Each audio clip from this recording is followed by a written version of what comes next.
like you said, my name's Jeff.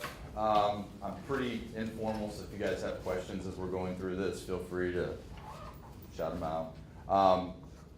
Been working for Children's Services. It's one of the departments inside of Job and Family Services for just about 19 years now.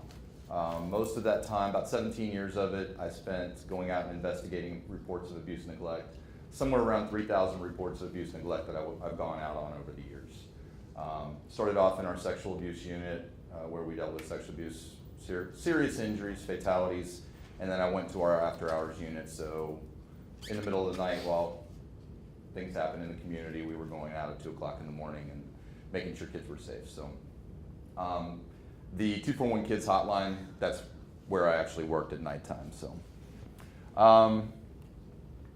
Job and Family Services houses several departments. Children's Services is one of them. We also deal with food stamps, Medicaid, child support, workforce development, child care, and cash assistance. For our Children's Services division, we serve about 17,000 in the community yearly. Our 241 Kids hotline, we get about 63,000 phone calls each year. It's not staffed by secretaries or anything. Those are actual social workers who go out to the field, and the daytime workers, they used to go out to the field and assess safety. The after hours workers, they do both. We get, out of that 63,000 phone calls, we actually take about 6,000 reports each year of abuse and neglect. So a lot of those other calls can be things like folks asking us for resources in the community. Every week I got several people asking, how old does my kid have to be left home alone? So lots of things like that, lots of different questions. And we get calls on our open active cases too from other providers that we're dealing with. About 1,900 kids, and these are all 2013 numbers, about 1,900 children involved in substantiated or indicated cases of abuse and neglect. Those are cases where we believe abuse or neglect occurred, or we found some type of corroborating evidence to verify that it occurred.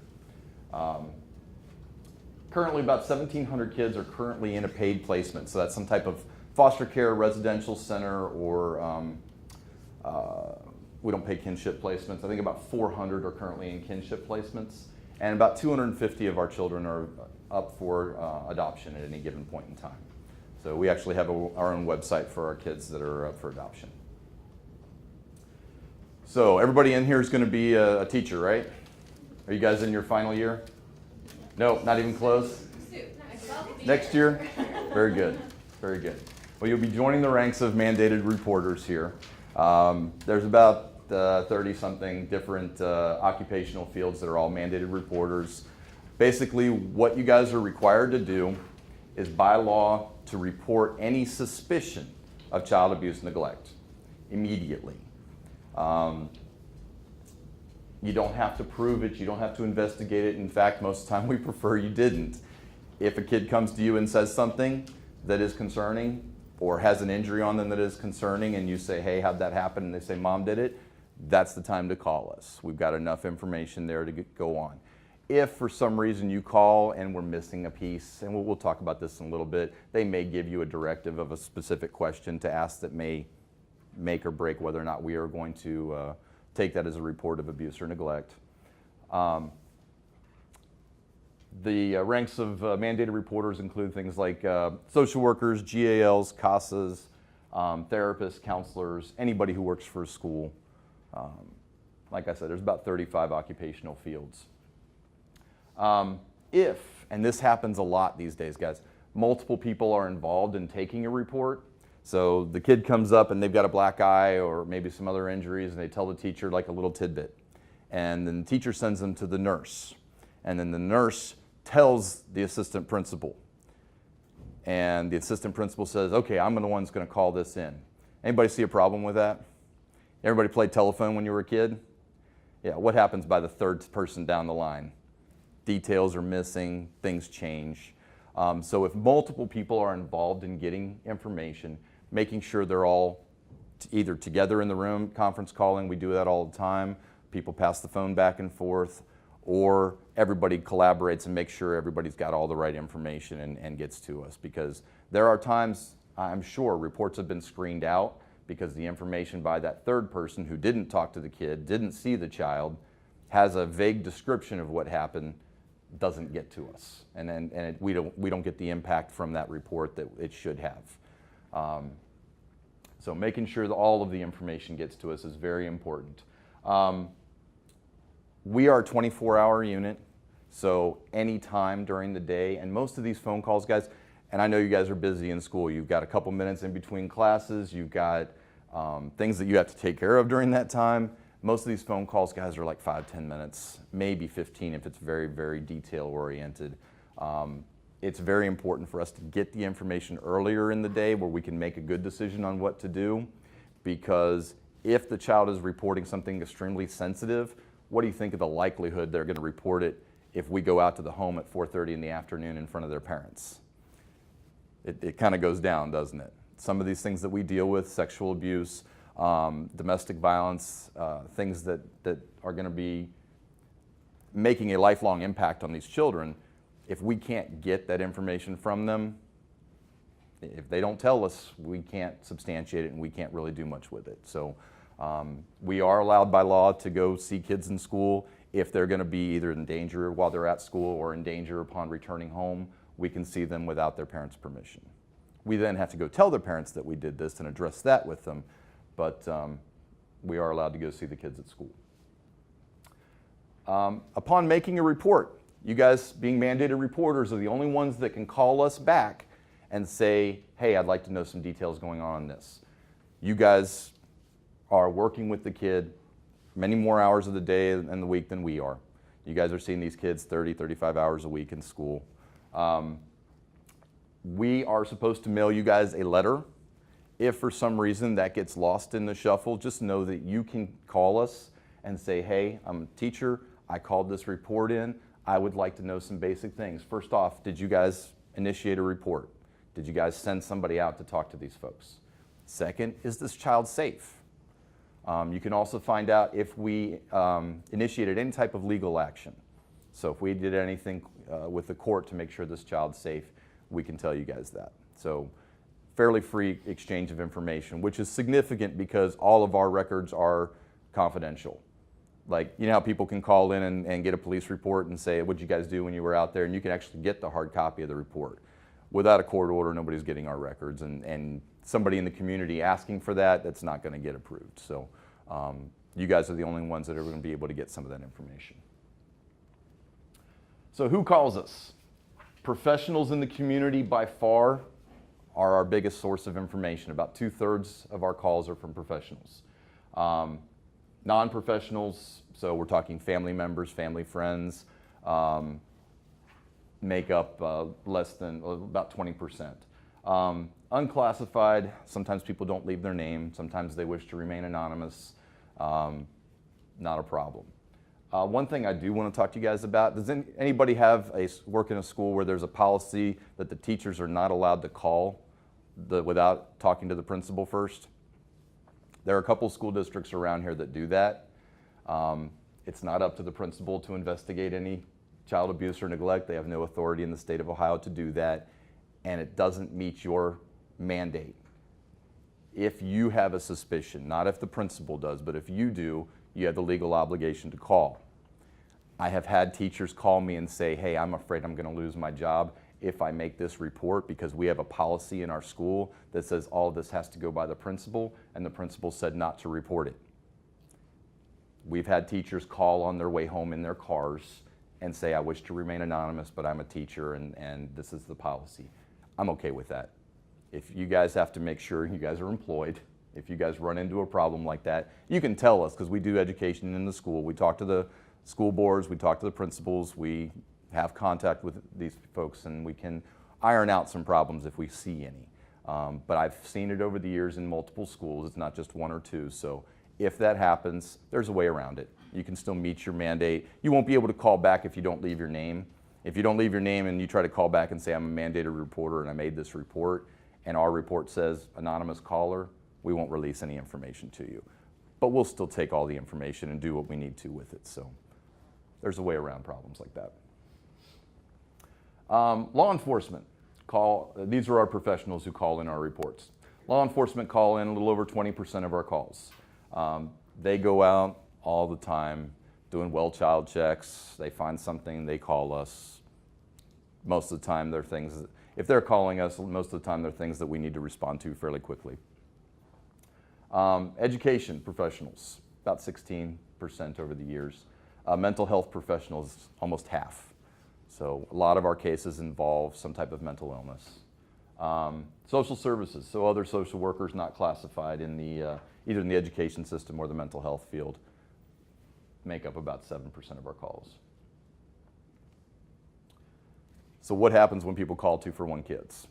We initially screen these calls, we ask a lot of questions, and I'm going to give you a little preview of some of the questions that we ask, just so you're prepared for them. But at the screening, at the hotline, we screen it to decide, A, is this a report of abuse, neglect, or dependency of a child? Do we need to respond to this?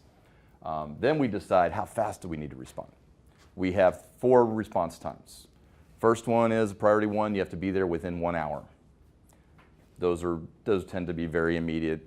Usually the police are on scene waiting for us and we need to be there in a very short period of time. Our second priority is same-day response. Something bad is going on and somebody needs to be there today, but not necessarily in 1 hour. Our third response is a 24-hour response, and then we have our lowest priority, and that's a 72-hour response if we can call somebody and make sure the kid's safe right now. And that could be something like, Mom called us and said, Dad injured the child on a visit last weekend.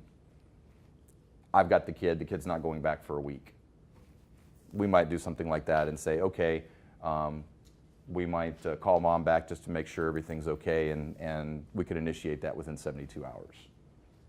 So when we reasonably believe the child's safe, we can do something like that. So the types of things they're going to ask you, basic demographics. Child's name, you may or may not have their date of birth, you may just have their age, that's okay. If you've got their date of birth available, definitely get it. Addresses. Our folks tend to move a lot. People that we deal with, they tend to move several times in a year. So make sure the current address that you have in the file is the correct one. Otherwise, we send a worker to that one and nobody's there, and then we start looking for them, and it takes a lot longer to find the kid. We want to know about household members. We want to know who else is there. When we screen these cases in, we do a background check on every single person that lives in that home.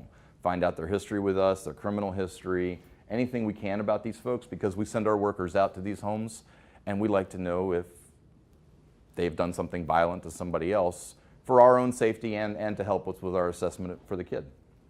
And any information about what we call the alleged maltreater. Whoever did this to the child, we want to know as much about them as possible.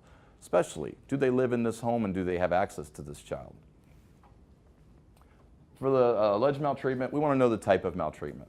And that's just basically, is it physical abuse? Is it neglect of supervision? Is it neglect of food for basic needs through lack of food or lack of shelter? Where the maltreatment occurred. Anybody have an idea why we need to know where it occurred? We investigate reports based on where the child resides. If a child lives in Hamilton County, I don't care if the incident happened in Tennessee. I have to be able to go out and physically see the child. But if the incident happened in Tennessee and it's something that would be a crime, then law enforcement in Tennessee have to investigate that part of it. So jurisdiction by law enforcement is wherever the incident occurred. Condition of the child. Any injuries? Is the child fearful of going home? Has there been past maltreatment? Has anything happened before this? Has it been ongoing domestic violence for 3 years, the kid's just now telling us? Or has there been lack of food, lack of housing, and domestic violence? Again, we want to know the history as much as we possibly can. And how long the maltreatment went on. If it was an incident where somebody picked up the child and struck them one time, or whether it's something that went on for 15 minutes and the child has multiple injuries, and again, helps us make our decision on how fast we need to respond. Does the child need to be seen by EMS personnel, in a short period of time? It helps us make good decisions to have good information. So child functioning. We want to know how this child acts day to day. We want to know what their behavior is, what their relationships are with other folks, how they communicate. If they have If they are limited in English proficiency, I want to know all of that information, because that's going to be, do I need to bring an interpreter with me? For me, I have a hard time with speech impediments, so I really need to be in the right frame of mind. I got to calm myself down and listen very, very closely, because speech impediments throw me off a little bit, depending on how significant they are. General mood and temperament, motor skills. All of these things seem like basic things. These things tell us how vulnerable a child is. If I've got a kid who is, his general mood and temperament is very, very excitable, yelling, screaming, running around, slamming doors in the home, and then I've got another kid who's real calm demeanor and easygoing and easy to talk to, which kid do you think is going to be more vulnerable? The first or the second? First one, right? They're going to get the attention and they're going to annoy the parents. They're going to cause the frustration level in the home to go up. So that's why we ask questions about child functioning. For adult functioning, I want to know what kind of self-control the parent has, and if they're coming into the school screaming and out of control and making inappropriate threats to the child or the staff. Again, that's an indication this person is not in control of their behavior. I want to know what kind of problem solving that. You guys may not have a lot of this information. If we don't ask it, we won't get it. So that's why we ask enough questions, hopefully to exhaust your knowledge of this family. Because if we don't, we're going to miss pieces. So don't feel bad if you have to say, I really don't know that one. I've only been working with the family a week. That's okay. We expect to get to that point sooner or later. But if you've known the family for 3 years, I expect a lot more information than the police officer that met them 10 minutes ago. So we understand things like that. If there are any suspicions of substance abuse or mental health issues, all of those things under the adult functioning, they tell me how protective a parent can be or will be. So if I've got a parent that's not thinking rationally, that is not in control of their behavior, how protective do you think that parent's going to be compared to the one who is rational, who doesn't have a criminal history, who's not using drugs? Again, that tells us how protective or not protective a parent can be. Parenting practices, you may or may not know some of these things, but we want to know how satisfied they are as being a parent. Do they have empathy for the child? If the child is now saying, Mom, your boyfriend beat me and has injuries all over him, did the mom dismiss this? Or did she empathize with the child and show that she's protecting this kid? Decision-making in parenting practices, when is it okay to leave this kid home alone? What types of chores are appropriate for this child? What types of discipline are appropriate for this child? Those are the kind of things that we're looking for in those categories. So what is child maltreatment? Any abuse or neglect of a child under the age of 18 by the parent, the caregiver, or somebody else in a custodial role. About every year, there's about 3.5 million reports across the United States of abuse and neglect of children. Ohio had about 166,000. Every year, around 1,500 kids die as a result of being abused or neglected. So the statute says this is an abused child. Child that exhibits evidence of any physical or mental injury or death inflicted other than by accidental means or at variance with the history given. So we're not talking about the kid that fell off the bike and got scuffed up on the concrete. We're talking about somebody who inflicted harm upon this child, or you're seeing an injury that has 3 linear marks going across the kid's neck and back and face, and the kid goes, I fell down. Okay, that injury is not consistent with the history being given for it. So if you see something and the kid's giving you a story that you don't believe, you now have a suspicion of child abuse neglect, and you're perfectly within your mandate to report that. Also, because of the act of the parent or custodian, they suffer physical or mental injury that harms or threatens to harm the child's health or welfare. When we talk about threatens to harm the child's health, we can talk about things like domestic violence in the home. The child doesn't have to necessarily be hit with something, but they can still be what we call endangered. So we've had kids that have ended up in the hospital. I had one where they were fighting and somebody threw a saw blade at one of the other parents and it bounced off something and hit the kid.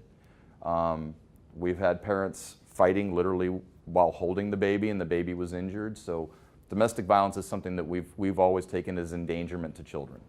So they don't necessarily have to get hit, but the potential exists and we will investigate it due to the threat. We also have parents who take a swing at the kid and miss. First off, are parents allowed to use a belt or a paddle or something to discipline their kids? Does anybody know? Who says yes, they can? Nobody. They are allowed to use physical discipline. They are even allowed to use an implement. Where we draw the line is there a serious injury to this child? I always use the analogy, if it left a nickel-sized bruise on a 10-year-old's behind, that's not going to involve us. If they leave more significant injuries, and where that line is depends on the size of the injury, the location of the injury, how old the child is, and what they did. So, but sometimes there isn't an injury. If a parent takes a belt and swings at a kid and misses, it's hard for me to say, okay, that definitely would have left an injury.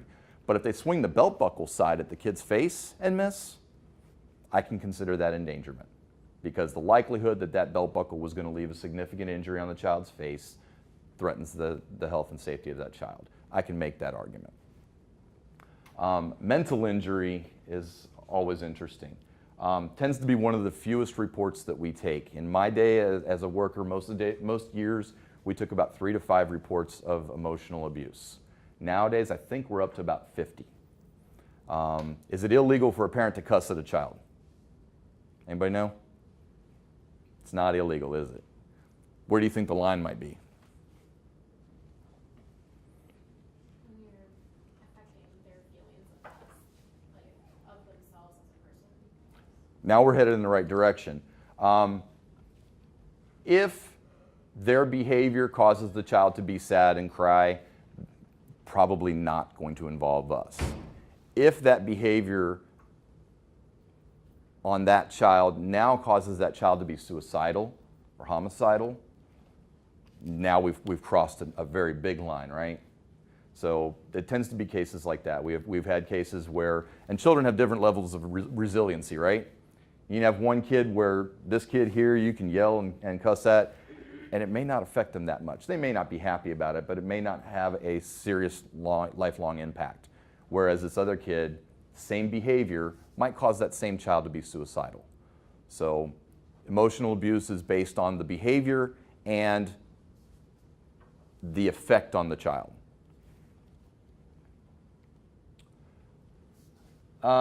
Physical abuse. These are some numbers. How many of the reports that we get for physical abuse, emotional, and sexual abuse. You'll see the last 3 years that we've recorded. For emotional abuse, literally jumped in 2010. Now we were up in the teens in 2012, and now we're up to 50 as of 2014. So significant jump in what we used to take for that. Physical abuse goes back and forth. 2,700 in 2012, 3,600 in 2014. Little bit of a jump there. Sex abuse pretty much remains about the same almost every year, somewhere between 700 and 900 cases a year of sex abuse. As far as physical abuse, we talked about inflicted serious physical injury, emotional maltreatment. We're looking at that pattern of behavior by the adult and how it affects the kid. And sexual abuse. Does anybody know what the age of consent in the state of Ohio is? Good. Most people don't know that. Because it's not actually spelled out anywhere. You have to look through all the statutes and go, okay, kind of 16 looks like the cutoff here. You guys are all early childhood ed, right? What are the ages of the kids you guys are going to be working with? 9. Are any of your kids going to have younger or older siblings that you may see and come in contact with? So the use of force, coercion, or threat by an adult to engage a child in sexual conduct or activity. And I'll also add to that, you can have child-on-child sexual abuse. You can have a 15-year-old sexually abusing another child. depending on the behavior and was there any force, threat of force, coercion, or was the age difference so significant that this has now become a crime.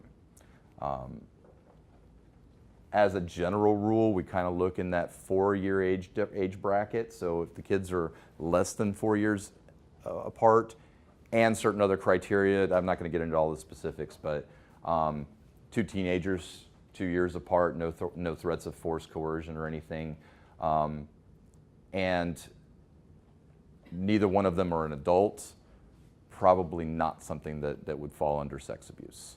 But if you are not sure, by all means call us.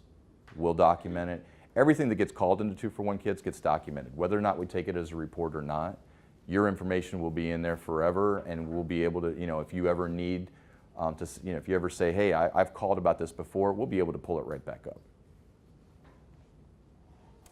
Possible signs of child abuse.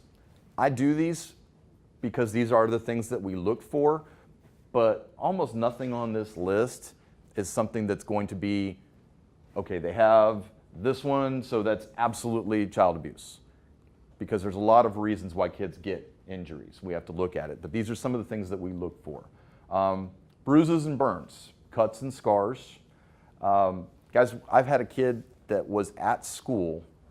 I was a little unhappy about this. He had a black eye all day in school and nobody called us. I had another one, had 3 cigarette burns and a cigar burn. 2 of them were fresh, 2 of them were completely healed and old, all visible on his face and head.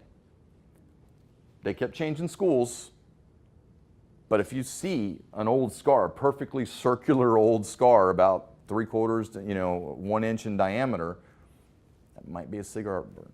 So that would be a time to call us. We'll let you know if we've already investigated this and dealt with this issue. But if you see scars like that that are indicative of physical abuse, by all means call us. They may be something that we have never heard of before. And if it left a scar, that was a significant enough injury that we would have taken it. So looking at marks left by a gag or some form of restraint. Guys, we get kids. I had 2 kids that were, the parents' version of supervision was tying them to the high chair with extension cords. So they had marks on their wrists from being restrained in the high chairs. And that would have been roughly your all's age to see those kids. Imprint injuries. I always tell people the injuries left on kids from getting hit tend to look exactly like the thing they got hit with. So when you see 3 fingers, it looks like, oh, that looks like a thumb and 2 fingers. They probably got hit with a hand. Every once in a while I have to look at something a couple times to figure out what it is, but most of the time I can look at something and figure out exactly what the child got hit with. And I always tell people, when people start asking about discipline, we've already established it's perfectly legal for parents to use physical discipline. Not a big fan of it myself, but it's legal, so I'm perfectly fine dealing with families that use it. But I always advise to use the hand because, well, this is too small. A friend of mine had a case, the dad hit the kid with the remote for the TV.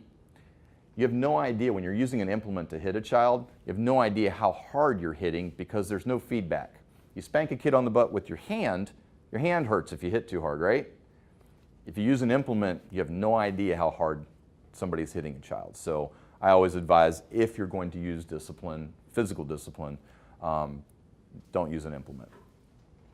Again, it's not illegal to, but we advise strongly, and I give them lots of good reasons why. Missing teeth, and I will add something on this one. I had a kid on one of my caseloads. There was a really jagged, ugly scar going from the base of the nose down the lip. What do you think that would be? A scar there, what's that normally indicative of? Cleft palate, right? The surgery?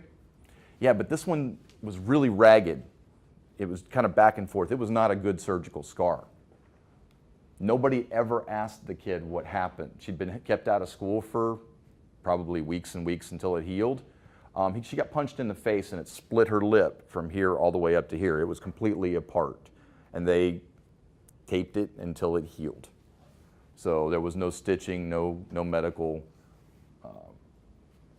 care for that child. Again, just being observant. Sitting in front of the class, you get to look at all their faces. You get to interact with the kids. Just be observant. Spotty balding, we get kids that have their hair pulled out of their head, so patches of missing hair. Eye injuries tend to be pretty common, having black eyes, or sometimes when kids get hit really hard, the white of the eye, you'll see the sclera, it's got blood in it, and you'll see some red in the sclera where it's supposed to be white.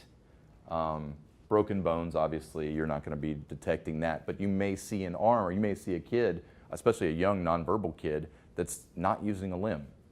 They can't tell anybody, hey, my arm's broken. They just know, ow, it hurts, and I can't tell anybody other than crying. So you see a kid that's, tucking an arm in or not using part of their body, again, that's a good time to ask a question, what's going on. Abrasions and scrapes. Do kids get abrasions and scrapes? At your age group, they're going to have lots of scuffs, right? Where do kids normally get scuffed? Their knees. Their what? Elbows, yes. What we call bony protrusions. So things like the forehead, the nose, the jaw, where anything that sticks out is where kids tend to fall and get hit and scuffed up. Shin bones. So those, now can a kid also get hit on those body parts? But again, injuries inflicted by somebody hitting a child tend to look just like the thing they hit the kid with. Injuries from falling down and getting scuffed up on the pavement or something, they look like kind of nondescript, what I call a scuff. They got a little road rash or little abrasion. Bleeding from the ears, nose, or mouth. Frequent UTIs, painful urination, abrasions, and what this says, abrasions, bleeding, or bruising in the genital area. I'll also add any area that's protected. When we fall, what do we do with our arms? Do we just go like this and fall and take it? We put our hands out here, right? We protect our torso. We protect some of these areas that are vital. So when somebody's getting hit under here, where it's normal to protect that area, or if they're getting hit and it's wrapping around to the inside of the thigh, those are normally places that are protected. So if you're seeing bruises in unusual places where it doesn't make sense, now you have an injury that doesn't have a good story. Sudden difficulty walking or sitting, like I said, looking for any obvious sign that they're not walking right, they're not using a limb properly. So places that are normally accidental, we just talked about this. The non-accidental injuries, they tend to happen in what we call a primary target zone. Back of the knees to the back of the neck. These are pretty common places for kids to get hit. Not that they can't get hit in other places, but typically those are some of the primary areas that we see. Indications that things are abusive versus accidental injuries. You tend to have large numbers of injuries, and they tend to be large in size, and they happen, like I said, usually in locations where you're like, that doesn't really look like it could have happened that way. One of my most common stories that I get for every skull fracture I've almost ever gone out on, fell off the couch. Okay, guys, couches are like 16 inches high, and if there's padding underneath the plush carpet, that's not going to cause a subdural hematoma, bleeding down deep inside underneath the skull. So that's a story that doesn't match the injury. This one is huge, medical care being delayed. If you see a kid with an injury that you think should have had medical care, and mom goes, oh no, I took care of it on my own. Had a kid with third-degree burns on her hand. Mom was afraid to deal with the hospital and to possibly deal with us, so she withheld medical treatment. The burn itself was actually accidental. The kid stuck something in an outlet and was holding on to the metal, and it burned deep into her hand, down through the muscle tissue. So it was a pretty deep third-degree burn. But she was so afraid of us that she delayed the medical care, which to us is a huge indicator that it's an abusive injury when they withhold medical care, because they're either A, trying to figure out a good story to tell somebody, or B, crossing their fingers and praying that the injury heals on its own okay. So that's why they delay medical care a lot of times. And again, the injuries show a pattern. Other bruises suggestive of injuries. Any bruise on an infant under 9 months old. When do kids start cruising? Anybody know what cruising is? Not quite crawling, it's a little higher than that. When they go up to the couch or the coffee table and they'll grab it and they'll pull themselves up to a standing position and then they'll do that little walk around like this, that sideways where they're holding on to stuff, we call that cruising. If they're crawling on the ground and they fall, how far are they actually falling? 4, 5, 6 inches, right? Is it possible to get a bruise from that little? I mean, maybe certain circumstances, but it's highly unlikely you're going to have any kind of significant injury from a fall that size. So, but now they're standing up, now they can fall a little bit further. And if they hit something that's extremely hard or got a good hard edge on it, that can leave some injuries. But kids that are not cruising, we have a phrase we use, kids who aren't cruising shouldn't be bruising, because they just haven't fallen far enough to get that. Again, bruises other than on those bony prominences. Bruises on the ears, face, abdomen, buttocks, back, arms, thighs, hands, and feet. For little ones, one of the places that we get some good bruises is on the ear. People grab kids by their ears, and you'll have the bruise on this side and the bruise on the inside. Generally, it's hard to get bruises on both sides except by getting pinched, and that's pretty much the most common form that we see. I've had a few of those myself. Not on me, on kids on my caseload. Patterned, symmetric, or bilaterally located bruises. I can't tell you how many times I've had kids with injuries on 2 sides of the body, and the parent goes, "He fell." Anybody know a problem with that? We don't bounce, right? We don't hit the floor and then bounce up 2 feet and land on the other side. We tend to go thud and stay there and moan. So it's hard to get bruises on both sides of the body from a fall. The only exception to that would be maybe like a fall down the stairs or a ladder or something where you're going to hit multiple times on the way down. So again, looking at the story, looking at the injury, does this even make sense? This one, I've got a few pictures in here.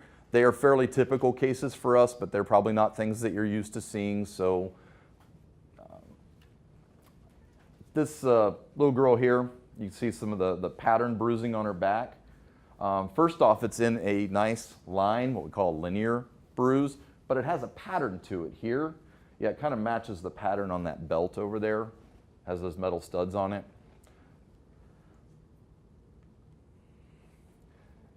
Kids, probably the most common implements that kids get hit with these days are the cords from an Xbox or the Time Warner cable box, and even worse than that, the cell phone charging cords.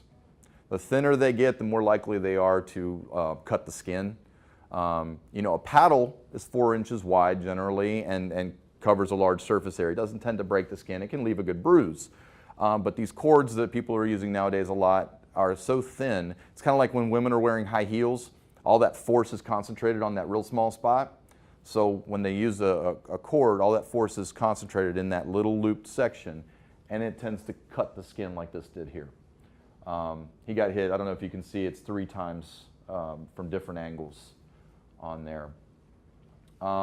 Anybody take a guess at what he got hit with? Perfect handprint on there. And you can see finger, finger, finger, finger. Palm of his hand was here on his cheek.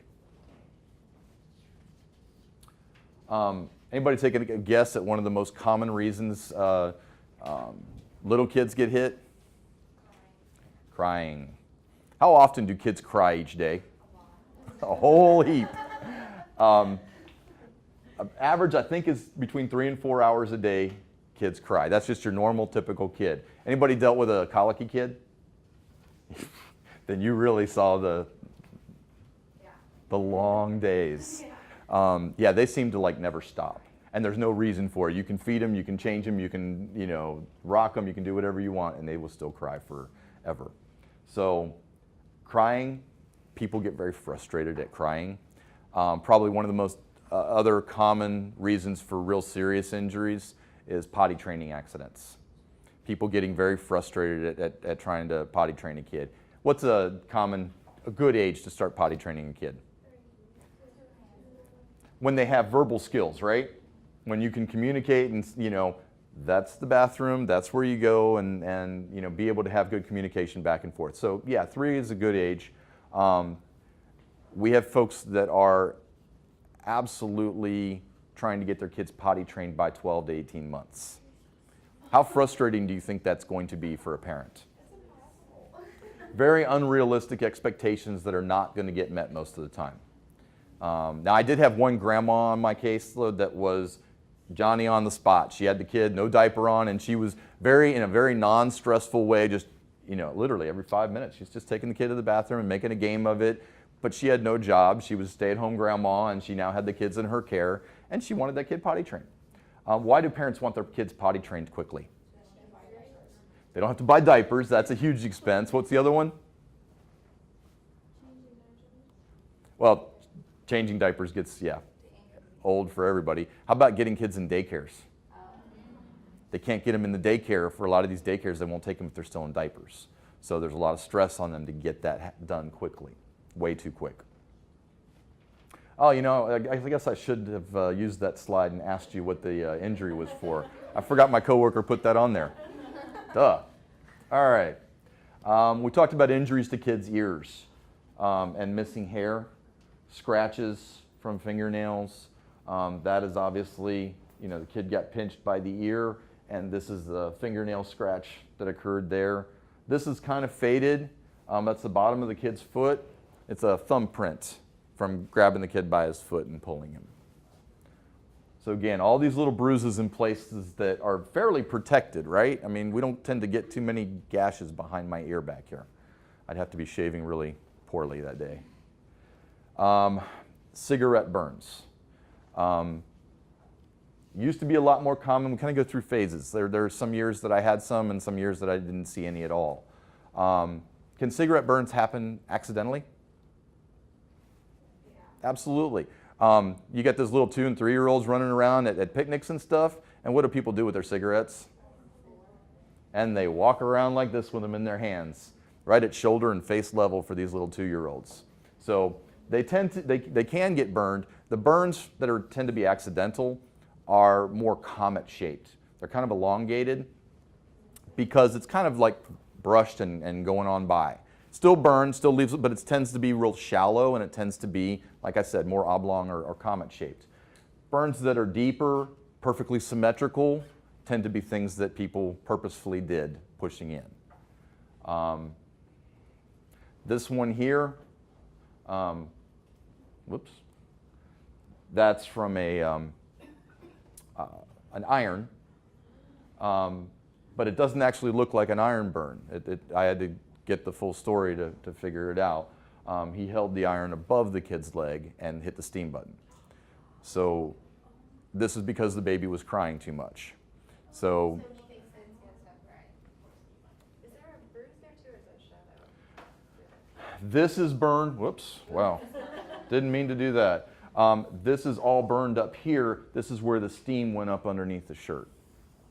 So that's why I couldn't figure out what this was at first until law enforcement did their interview and we figured out that he held the iron above. And again, this is for crying excessively. Well, actually she was crying just about as much as a normal baby would. He just wasn't able to deal with it. Now this one was the father, which is about, I think 35% of the time when we have serious injuries like this. Anybody take a guess at who did it? Mom's boyfriend. Mom's boyfriend, not biological dad. That tends to be a pretty successful starting point. A lot of times we look at somebody who doesn't have the emotional attachment to the child, who's easily frustrated, doesn't have that bond, because things like this can happen. This is the kid I told you about that spent all day in school with a black eye and nobody did anything. Nobody called us. So that was a pretty significant black eye. I could see that literally from here to the back table. I could go, you have a black eye. So pretty significant, hard to miss. Little girl on the other side here, it was a handprint. And that's what we call petechiae. We put this picture in because it looks a little different than a regular bruise. Petechiae, anybody done pointillism? Like when you were in junior high art class? You take a pen and you make these little pictures out of little points. Same kind of thing. They're small, minute bruises. They just, a lot of times they can be from either from choking or a slap that kind of is more of an abrasive across the face versus the impact going directly in. And you can get some of these what we call petechial hemorrhaging. I have a question Yeah. about that. Can't that occur naturally in legs and arms? Because my mom would get a call with the same thing, and she'd get it on her legs and arms for no reason. I mean, I'm a, Really no reason. It was like she has a nerve disorder, but if there's a medical condition that would cause that in an adult, it wouldn't be something. children too, it's just not very common. Okay. Like that. And is it primarily in the legs or is it anywhere in the body? Legs and arms, typically, but it could be anywhere. The doctor had told her, because like I experienced it too when I was going through testing for the disease that I have. Gotcha. Disease, but my doctor said that like allergies, like undetected food allergies, can cause that kind of bruising too. Like obviously, like it's more common. Like if you know where it is, you would be able to tell. But I was just wondering if. I haven't dealt with any like that, and I hadn't heard that until now, so good to know. Are any of you going to be doing any type of home visits, going out to the field to see folks? Some of y'all will be, okay. We look for things, when we walk through homes, we look for any safety threat in the home. Home could be the home condition itself is filthy and a hazard to the child. It could be something like this. These are, I forget how many stab marks there are in the door. It's from that knife down there. You walk into a door and there's 20 stab marks on the other side of the door. What do you think that might be indicative of? Domestic violence. Somebody's out of control in that home. Somebody is extremely violent and has no control over their anger in that home. And that's a concern. Normal people don't just pick up a knife and stab their door 20 times. That's a metal door, and that's kind of hard to, push that knife blade through there. So again, things that we walk into a home and we look around. One of my more interesting domestic violence visits, I was looking for a caretaker for the child because of the domestic violence, and I was in the home of a relative, and I just looked over on their refrigerator, and there was a court subpoena for a case. And I looked at it and I was like, well, who's getting subpoenaed to court and what's that for? And I can't remember whether they admitted it to me or I looked it up, but it was for a domestic violence case between those two folks. So again, just being observant, looking around, you see all kinds of things. Drugs left laying out accessible to kids, crack pipes left laying around, anything that would be a hazard to a child. Also, some of the hazards that we look for in the home, the actual conditions, broken out windows with exposed shards of glass still hanging in them. Obviously things like feces throughout the home and electrical wires that are exposed. Those are some of the basic ones that we look for. Old rotting food laying on the floor, pills laying all over the place. So possible signs of sex abuse, and I'm going to say the same thing about this that I said about the signs of physical abuse. We look for all these, but just because a child has some of these symptoms doesn't mean they've been sexually abused. The only way to verify that is by talking to the kid and getting a history of sex abuse from the child. And we're going to talk about that just a little bit here. So acting out in inappropriate sexual ways with toys or objects, nightmares, sleeping problems, becoming very withdrawn, clingy, and I'm not going to go through every single one of these. I'm going to go through some of the common ones. Bedwetting, regressing to younger behaviors, unaccountable fear for a particular person or place, self-harm, not wanting to be alone with a particular individual, new words for body parts and no obvious source for these. Everything on here can also be a sign of other emotional problems going on. You could have a family member who was very close to them pass away and you can see some of these symptoms. You can have domestic violence in the home and see all of these symptoms. So they're not specific to just sex abuse. But what I try to look for is is the child's normal, typical behavior, and now what's changed? What am I seeing that's changed? Because anything from their what I call their baseline, that changes, there's a reason for it usually. You know, did they meet a new friend? Did they have a new girlfriend? Did they have a new guy? Did mom bring a new guy to the house that they don't like? There's something that's been introduced. When we're looking at child sexual behavior, one of the biggest problems we deal with these days is how accessible sex abuse or sexual information is available to kids. I mean, regular TV, you can see just about anything on regular TV these days, and some of our parents don't use the best judgment in what shows to have on for our kids. So they get exposed to a lot more these days than they probably did in my generation. We didn't even have the internet. I did not use a computer until I went to college. No, my senior year in high school I used a computer once. Yeah, I'm old. All right, adult behaviors to look for. Refusing to allow a child sufficient privacy or to make their own decisions on personal matters. Overly interested in the sexual development of a child or teenager. It's always something to look for. Spending a lot of their spare time with children, having very little interest in spending time with people their own age. Again, these are all things that we look for. None of this by themselves means that they're a sex offender, but it's behavior that we're looking for. Yeah? Is there a point where, because I know more and more I'm hearing that parents are watching, or caregivers are watching porn with a child in the room? I mean, that to me is sexual abuse. Would that fall under mandated reporting? There is a crime called disseminating matter harmful to a juvenile. And if a parent is in the privacy of their own bedroom or the study and they're watching something and a child accidentally walks in or wakes up in the middle of the night and comes in their room and observes what they're seeing, you know, what the parent is viewing. Not good judgment, accidental. I've never seen anybody consider that a crime. If you have the parent watching it in the living room while the kids are awake and foot traffic through the living room back and forth from the kitchen to their bedrooms, and it is very likely or it's just an absolute certainty that the kids are viewing this, that would fall under disseminating matter harmful to a juvenile.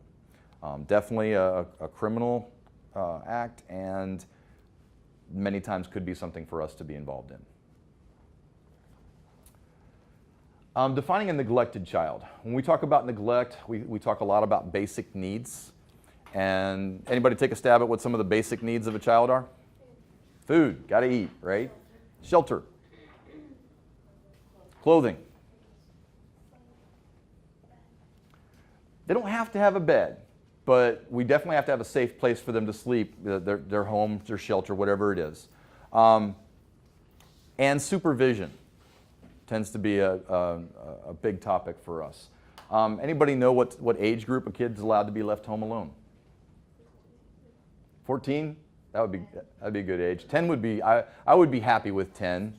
10 was what it was on the military bases, where I grew up on military bases around the world, and there's a law that says no child under the age of 10 will be left home alone. It's Department of Defense law, so it falls under the Universal Code of Military Justice. Unfortunately, in the state of Ohio, there is no law that says what age a child can be left home alone. There isn't a law that says what age, but there is a law if parents use poor judgment in that age, and that's the child endangering statute. So it's not that they can't be charged for leaving a young child home alone, it's just that nobody has said this is the age. So what that means is it can be different for different children. We can have this kid here who's 11 years old who is maybe cognitively a little delayed, and maybe their behavior is very out of control, history of fire setting, history of other, and maybe that child is not able to be left home alone. Where you may have a 10-year-old who is cognitively on target, very personable, good behavior, who's absolutely fine to be home alone for an hour or two after school. Anybody know what latchkey age kids are? Where do we consider kids to be latchkey age? 12 and under? Well, down to about 3rd grade level. So what are we talking about 9-year-olds? So if a kid is 9 years old and he's home alone after school for an hour and a half, and there's no cognitive delays, no significant behavior problems. He's not afraid to be left home alone after school. And we go through a lot of different questions I get people asking me this question all the time.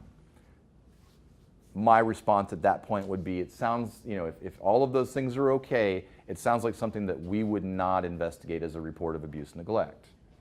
Now, that same 9-year-old home alone at 11 o'clock at night who's scared to be home alone, that's going to be a problem.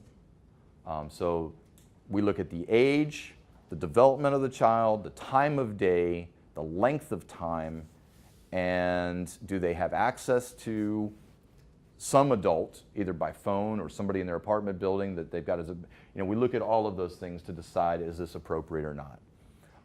And it's a big curve. We start at 9 for latchkey, and as they get older,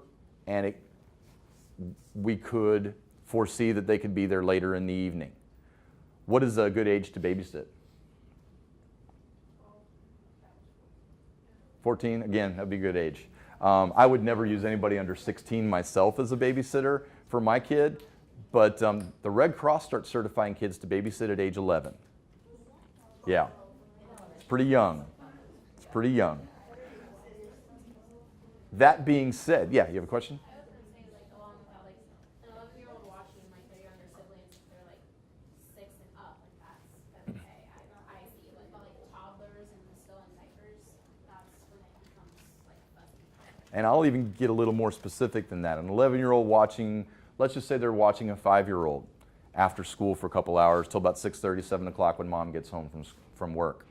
Does that sound like a problem with anybody? All things being equal, there's no delays, there's no behavior problems, there's no medical concerns, everything, nobody's afraid to be there. 11-year-old watching a 5-year-old for a few hours after school.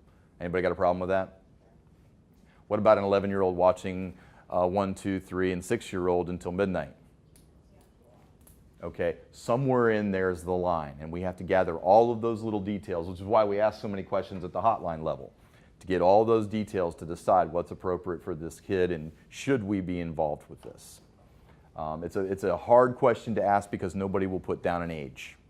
And if they did put down an age, and then you have a situation, I had one case where we couldn't get a criminal conviction because there was a 19-year-old there. But the 19-year-old, the 5-year-old was more cognitively functioning than, the higher cognitively functioning than the 19-year-old. The 19-year-old wasn't even verbal, but we could not get a criminal conviction on it because he was 19. To me, that, and everybody here, it sounds like, it doesn't make sense. But Ohio has some of the most vague statutes when it comes to child abuse and neglect, and we struggle at times. I think we do a pretty good job of being consistent at Children's Services. I think when it comes time for law enforcement and criminal court, I think you start involving so many people. I mean, with us, there's 250 of us. With law enforcement, there's 1,000 Cincinnati police officers. Take that all the way out to the edges of the county, and you're talking probably tens of thousands, at least 10,000 officers. And every one of them is going to have a little different idea on what they think is appropriate. Gets a little harder then to get on the same page.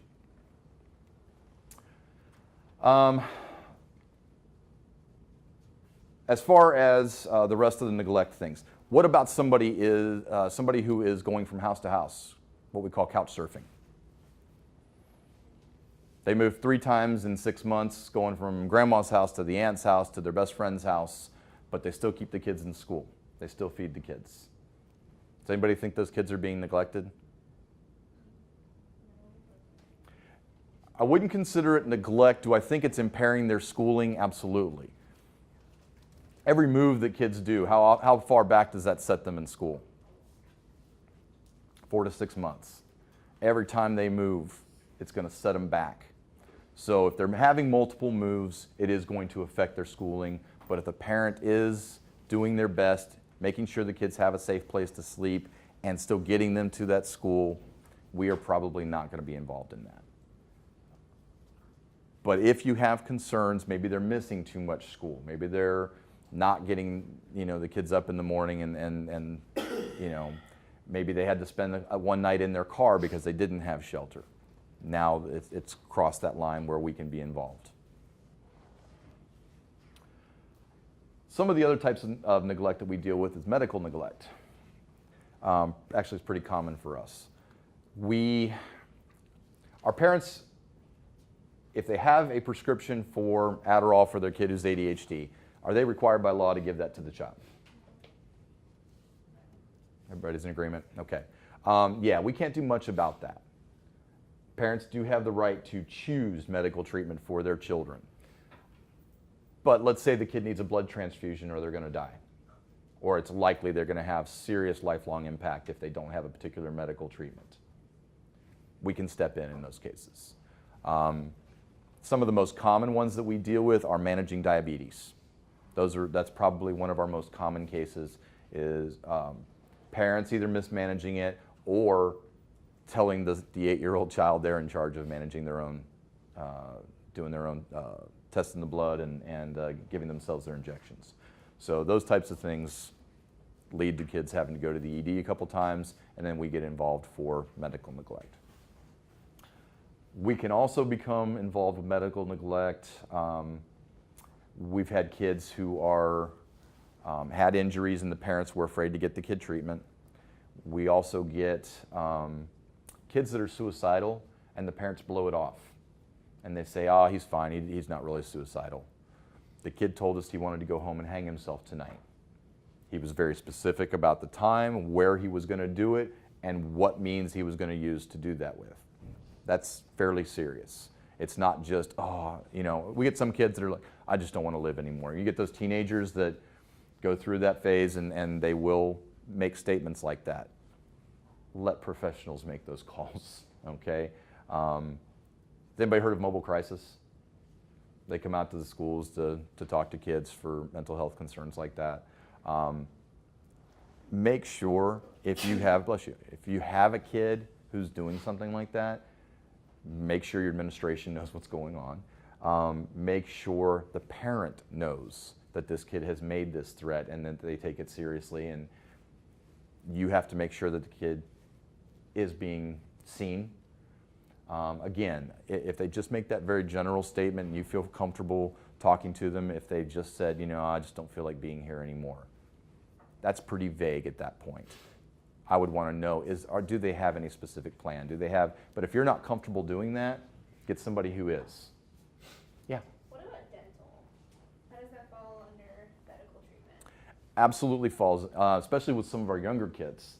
We got folks that do the bottle propping, and you got kids with their teeth rotting out. One of the first things our kids get after they come into foster care is a full medical and dental exam, because we have so much work to be done there. If they are neglecting the child in a lot of ways, dental tends to be one of those ways.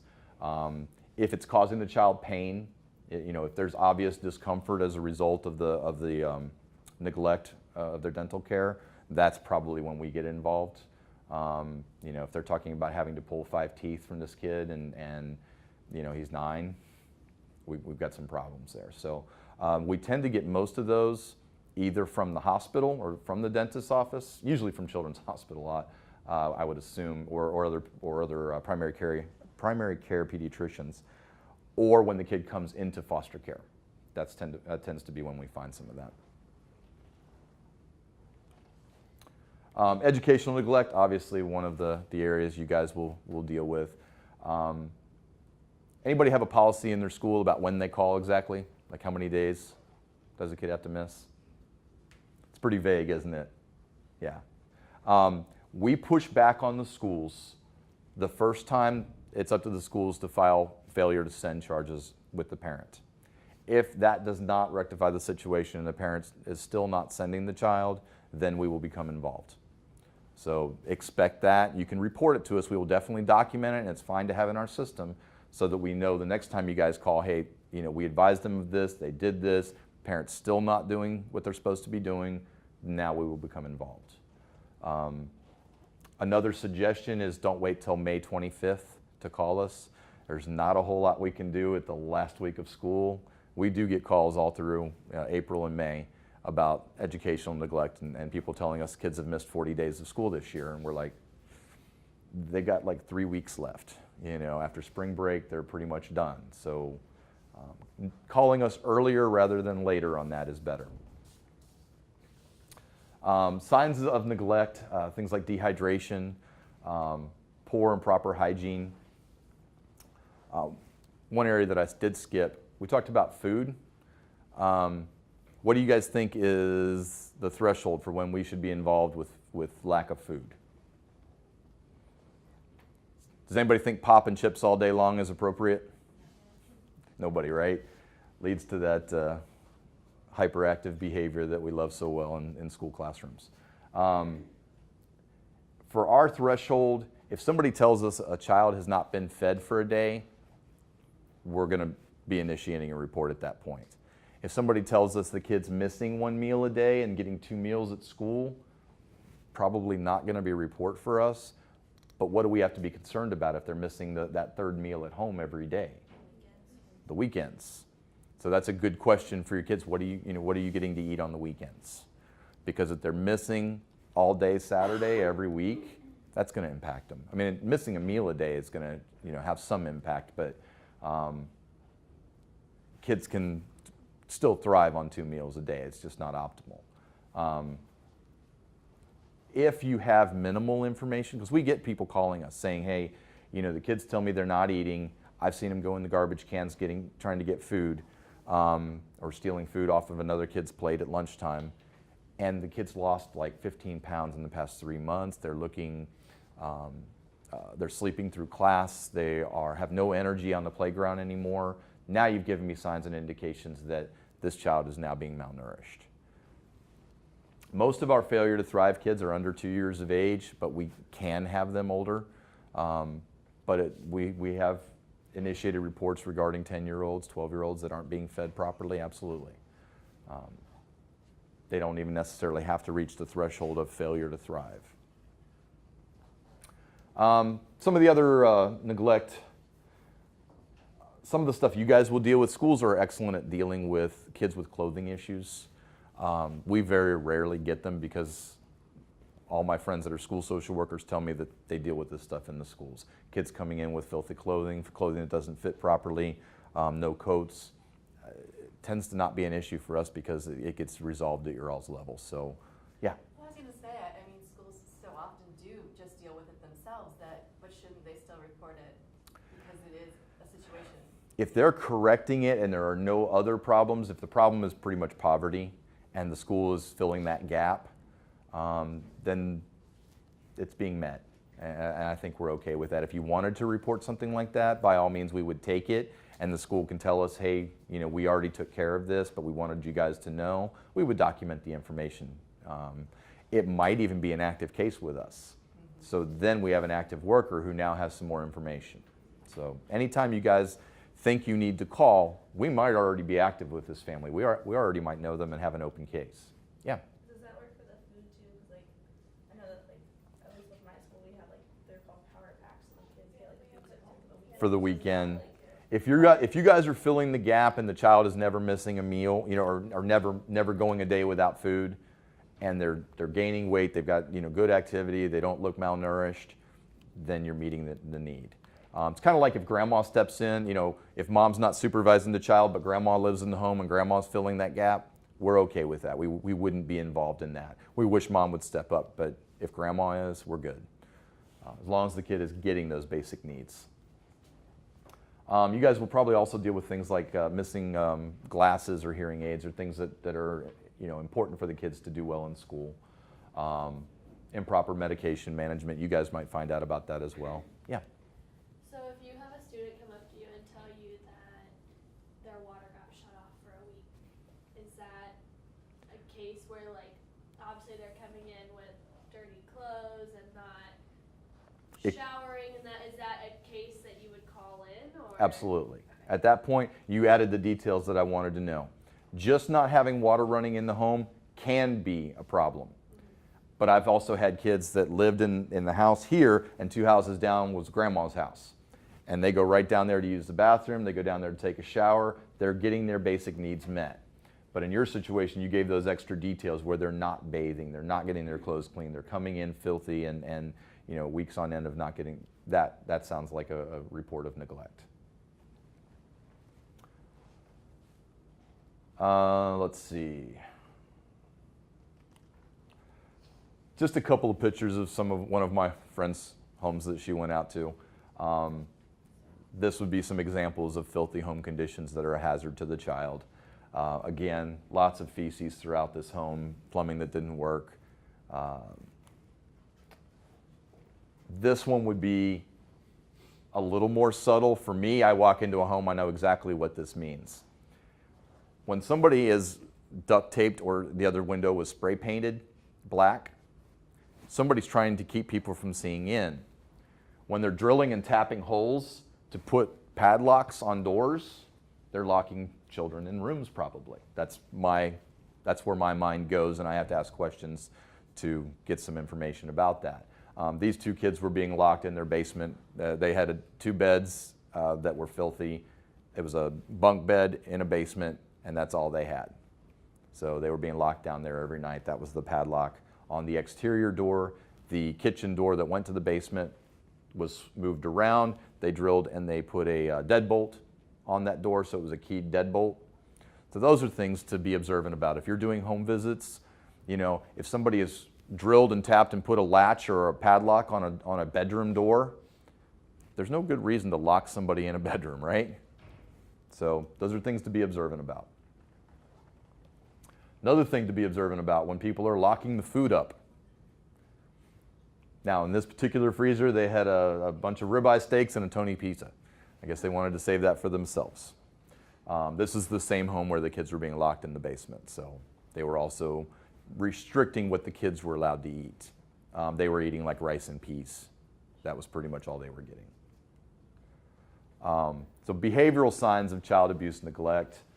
And what I like, a lot of these sentences start with the word changes, because that's what I'm looking for. As somebody who's around these kids for a long period of time every day, I'm looking for behavior changes. So all of a sudden my good, the kid that's been, pretty good behavior, helpful in class, is now being angry and lashing out at his peers, being withdrawn or sleeping through class. Anything that's a significant change in their behavior or their demeanor is something that's worth asking them a question about. Cruelty to animals is a big indication of domestic violence, sex abuse, and a lot of other forms of maltreatment that we deal with. And that's all I have. Any questions, guys? You guys had quite a few along the way, so we're probably pretty good. Well, I know I've heard so many of the situations that you've talked about, I've heard brought up by different members of this class, so I don't know if they have any further questions about those. Good. Yeah, Can we report things as a student teacher? absolutely. Okay, because I reported something that, can I share? Okay, if I don't, okay. By all means. So, this little girl at breakfast told me that another little girl that was sitting next to her said that her and her brother have sex. Mm-hmm. She's 5 years old. And I reported it to my mentor teacher. She reported it to the principal, but nothing was done about it. Did it ever get to 241 Kids? Well, I asked about it the week after because it happened like on a Friday, and she said that she hadn't heard anything from the principal. And I didn't know what to do. How old's the brother? I don't know. That's a problem. As a student teacher, I believe you guys are already, because you are an employee at the school now, I would consider you a mandated reporter, and I wouldn't depend on your principal. If there is a policy in there where you are not allowed to make that report without the assistant principal or principal's permission, if it was me, I'd probably just make it anonymously and say I came across this information and I'm a mandated reporter, but I have to remain anonymous. You might catch a little flack from maybe one of the screeners because they don't understand that position. They don't understand that some of these policies exist sometimes, but most of us have been around long enough to know that that happens, and we work with it. And technically, they're not employed by the district, however, so I'm not sure if it applies to them as a mandated reporter, but I would still say just ethically for you. I mean, that's not something I could just walk away with No. from and say, okay, so I think I would report it. Yeah, my daughter made a report to me one day about her one of her classmates when she was first grade being left home alone after school. I was like, really? Yep, had to go deal with that. And I didn't know the kid's last name or anything, so I had to go to the principal and get that information. And that was fun. But yeah, I would definitely report it. I mean, even if they are same age kids, that's still behavior that we want to stop, and probably some therapy that's going to need to occur.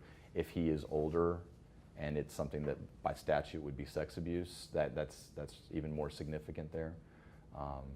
And it needs to stop, same as before. Yeah. Anything else, guys? Well, you have my email. If any of you guys have any further questions, feel free to shoot me an email or whatever. I will be glad to answer or to pass you on to somebody who knows the right answer if I don't. All right. Thanks for having me. Thank you.